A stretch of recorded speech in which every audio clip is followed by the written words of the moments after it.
Ça fait extrêmement longtemps que les gestes verriers sont présents dans l'humanité et depuis des millénaires, en fait, dans son quotidien, le verre accompagne l'être humain. La France, elle, a un véritable tissu artisanal et industriel autour des gestes verriers.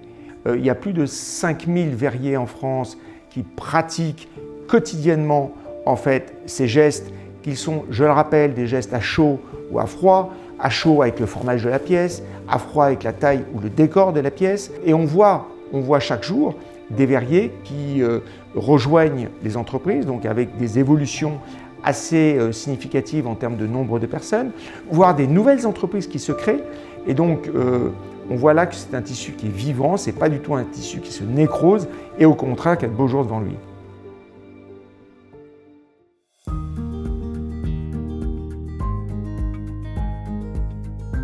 Je ne sais pas s'il y a des choses dans ma vie qui me procurent des sensations aussi intenses que le fait de souffler du verre. C'est complètement fou, mais ça, je pense que c'est aussi quelque chose qui lie les souffleurs entre eux.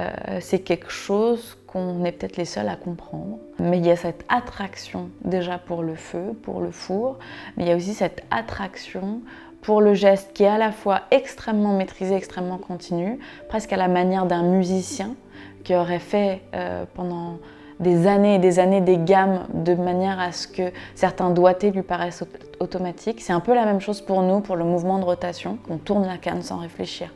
C'est instinctif, on a une canne dans les mains, elle tourne.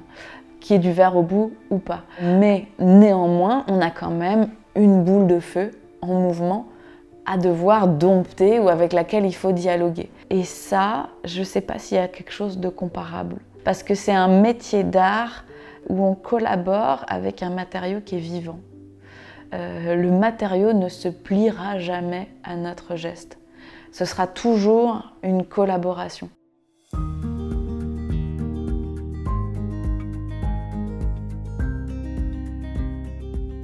Avant tout, ce que je trouve extrêmement beau, c'est à l'image d'une partition de musique, c'est une cadence. Il y a un rythme, il y a des mouvements de danse qui se passent, ça tourne, ça virevolte et c'est quelque chose d'extrêmement beau à regarder et je pense que c'est ce qui me stimule beaucoup, de les voir travailler et de les voir créer la vie comme ça. C'est ce qui m'anime en tout cas dans cet atelier, le savoir des mains.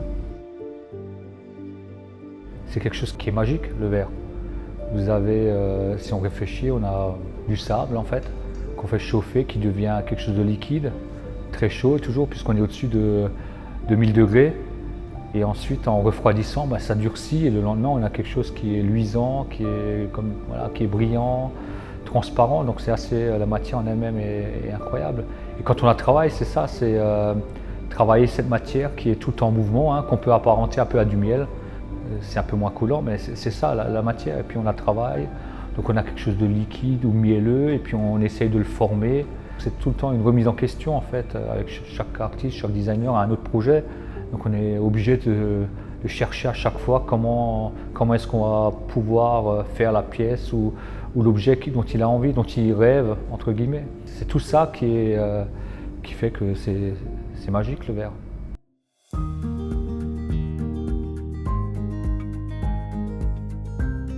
Cette matière est tellement parlante, il y a plein de choses à dire avec. C'est vrai que c'est un apprentissage très technique, donc ce côté-là a été assez difficile et on n'a pas fini d'apprendre en fait. On est toujours en train d'évoluer, on se pose des questions sur comment faire une forme, il faut trouver des solutions techniques.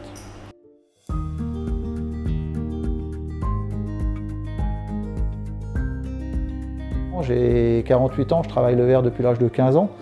Heureusement que j'ai cette maîtrise-là. Cette maîtrise, elle arrive avec le temps et même les élèves, des fois, je leur dis, il faut arrêter de vous frustrer. Là, vous allez faire des pièces qui ne sont pas belles, vous allez avancer. Et je dis, heureusement que vous allez faire des pièces qui ne sont pas belles. Ça veut dire que tout le monde n'est pas capable de faire notre métier. Vous n'allez pas être remplacé comme ça en un claquement de doigts. Et qu'on n'arrive pas là par hasard et on ne sort pas des pièces magnifiques au bout de quelques années par hasard non plus. C'est qu'il y a un réel travail derrière. Et le travail, c'est la répétition des gestes.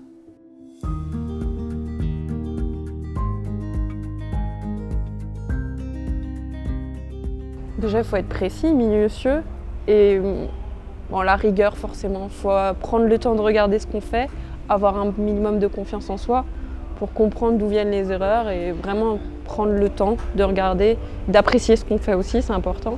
Même sobre, le verre, il n'y a pas à dire. On regarde le cristal sous de la lumière, même pas taillé, il y a des reflets.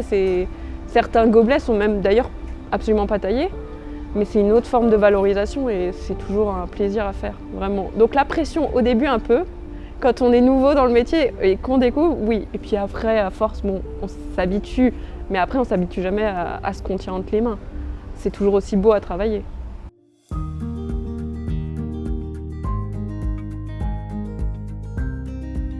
J'oscille entre la contemplation et le côté ludique cirque de jeu d'équilibriste de cette matière qui est constamment en équilibre sur la canne et aussi constamment en équilibre entre son état de soit je suis complètement liquide, soit je suis figé.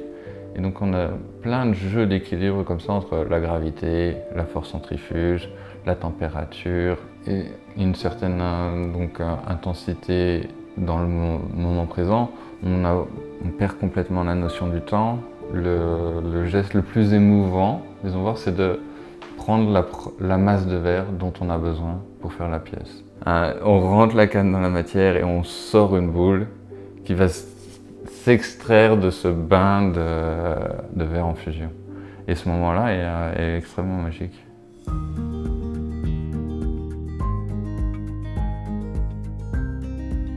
Il y a deux sortes de manchons qu'on fait. Quand on fait des grandes, le manchon final doit avoir 13 livres. Donc avec le manchon final, c'est juste le cylindre, sans parler de le verre qui le tient à la canne et tout. Donc on va dire qu'à peu près en moyenne, on traîne 10 kg de verre en mouvement en plus. C'est pas 10 kg qu'on prend comme un sac de ciment, donc c'est encore beaucoup plus dur.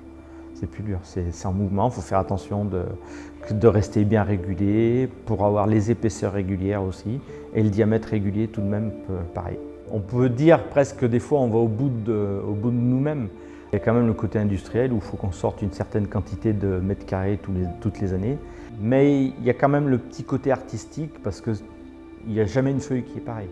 Style quand on fait des bariolés, vous pouvez regarder des bariolés, mettre les mêmes personnes sur les bariolés, il n'y en aura pas un qui se ressemblera. Donc il y a quand même ce petit côté artistique. C'est une valeur enrichissante, savoir déjà qu'on perdure un métier qui a plus de 1000 ans d'existence, savoir qu'il peut être encore projeté dans l'avenir, faire un travail qui n'est pas pour nous, mais qui va être pour les générations futures. Savoir que d'ici là, si je ne suis plus ici, je saurais que mes verres sont encore dans les plus beaux monuments du patrimoine français et étranger. C'est valorisant.